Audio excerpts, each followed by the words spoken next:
अपनी असीस दो भाई न दीन्ही। आशीर्वाद दिया बेटा सुफल मनोरथ ओ ही तुम्हारे। और राम लखन सुनी भय सुखारे सुफल मनोरथ। बेटा तुम दोनों के मनोरथ सुफल।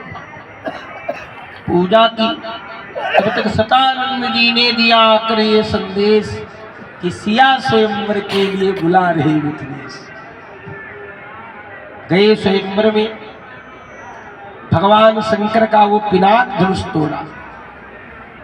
सीता जी ने राम जी के गले में जयमाला पहनाई। दुष्ट राजा लोग गए थे बकवास करने लगे। इतने में तही अवसर सुनि शिव धनुभंगा आयो भगवत कमल तरंगा। परशुराम जी आए, बड़ी बातचीत हुई, लेकिन प्यारे अंत में तो पहचान गए राम जी को। बोले राम रमापति तो कर धनु ने हूँ खींचहु मिटे मोर संदेह। बोले चाप आप ही चढ़ी गए परशुराम मन विस्मय भयऊ। क्षमा याचना करके अपने धाम को गए। जनक जी ने विश्वामित्र जी से निवेदन किया महाराज वैसे तो धनुष टूटते टूटते विवाह हो गए, लेकिन नैनों में है लालसा निरखे ये आनंद। दुल्हन हो प्यारी सिया दूल्हा रघुकुल चंद्र। विश्वामित्र जी ने कहा राजन जो एक वीर का कार्य था वो तो हमने करवा दिया, धनुष करवा दिया। विवाह करना न करना ये माता पिता के उनके मन की बात है। पता नहीं तुम्हारे यहाँ विवाह करेंगे या नहीं करेंगे, दूत भेजो। अगर विवाह करना चाहेंगे तो बारात लेकर आई। दूतों को भेजा। जो दूत गए अयोध्या में तो देख करके बड़े प्रसन्न हुए। दोनों ही दिश बन गया बना बनी का वेश। दुल्हन है मिथिलापुरी दूल्हा अवध प्रदेश। जनकपुरी दुल्हन बनी दूल्हा अवध प्रदेश। दूत गए तो उन्हें अयोध्या दूल्हा के समान दिखाई। महाराज दशरथ जी को जब मालूम हुआ राम जी का पत्र आया, संदेश आया, अरे दूतों को अपने पास बुला लिया और कहने लगे भैया क्या राम का संदेश लाए।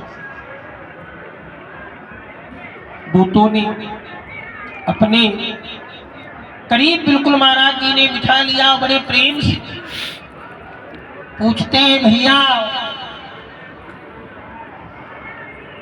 बताओ हमारे दोनों पुत्रों का क्या है।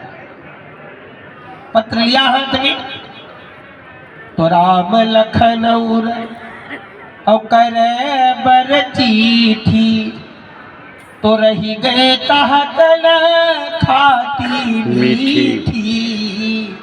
राम लक्ष्मण हृदय में हाथ में पत्र, कुछ बोल नहीं पाए। पुण्य धरि धीर पत्रिका बाकी और हर्षी सभा बात सुन साथी। धैर्य धारण करके पत्र पढ़ के सुनाया। बड़े प्रसन्न हुए। दूतों से कहते भैया कहो कुशल दो बारे और तुम नीके निज नयन निहार। भैया तुमने तो हमारे दोनों पुत्रों को देखा होगा और हम क्या कहें कि जा दिल दे मुनि गए उलिवाई और तब ते आज साच सुधि पाई। अरे जिस दिन से महामुनि विश्वामित्र जी दिए चले गए तब से आज उनका ये पत्र मिला है। तो एक बात और बताओ कि जनक जी ने कैसे जाना कि महाराज दशरथ के पुत्र हैं। दूत कहने लगे धन्य हो महाराज। अरे जिस राज सभा में उस धनुष को कोई हिला नहीं पाया, उठाना चढ़ाना तोड़ना तो बहुत बड़ी बात, जिस धनुष को कोई हिला नहीं पाया कहा राम रघुबल समई सुनहु महामहिपाल। और भंजऊ चाप प्रयास बिनु जिमी गज पंकज नाल। हाँ, राम जी ने ऐसे धनुष को तोड़ डाला जैसे एक हाथी, मदमस्त हाथी कमल की नाल को उखाड़ कर फेंक देता है। जिमी गज पंकज नाल। बड़े प्रसन्न हुए। इतने में भरत खेलत रहे तहाँ सुधि पाई, आए भरत सहित हित भाई। अवत स्नेह पूछते हैं तात कहाँ ते पाती आई। और राम भैया ने आने के लिए कब कहा? वशिष्ठ जी कहने लगे भाई दशरथ जी, अभी तक वो विश्वामित्र जी के साथ में थे, अब महाराज जनक जी ने उन्हें रिश्तेदारी के बंधन में बांध दिया। इसलिए अब बारात की तैयारी करो और जिस बंधन में राम को बांधा है उस बंधन के सहित उनको वापस अयोध्या लाओ। दूतन देन निछावर लागे तो कही अनीत ते मुदई कान।